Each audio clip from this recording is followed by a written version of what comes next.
Magandang gabi mga tagapakinig. Muli, narito ang inyong lingkod si Tita G sa inyong paboritong programa, Mga Kwento ng Kababalaghan. Ngayong gabi, sisimulan natin ang isang bagong serye na siguradong magpapatindig ng inyong balahibo. Handa na ba kayo?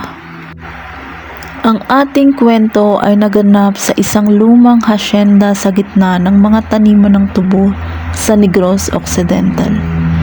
Dito, nakatira si Aling Celia, isang mayamang may-ari ng lupa kasama ang kanyang nag-iisang anak na si Maria. Si Maria ay isang magandang dalaga, ngunit may kakaibang ugali. Mahilig siya sa mga lumang bagay, lalo na sa mga bagay na may kakaibang kwento. Lola, tingnan mo ito sa isang lumang banga. Mukhang may kakaiba sa loob nito, ang sabi ni Maria.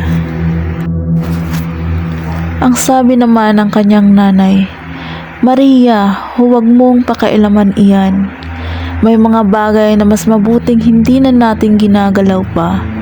Iyan ay alaala ng ating mga ninuno at may mga sikreto itong itinatago. Isang gabi nawala ang alahas ni Aling Celia, isang antigo na hikaw na minanapan niya sa kanyang lola. Nang hanapin ito ni Maria, may natagpuan siyang kakaiba sa loob ng lumang banga. Lola, may papel sa loob, may nakasulat.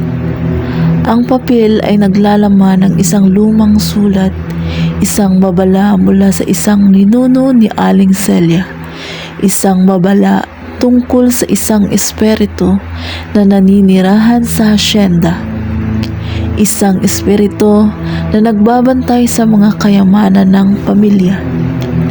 Akin lahat, akin, ang bulong sa banga.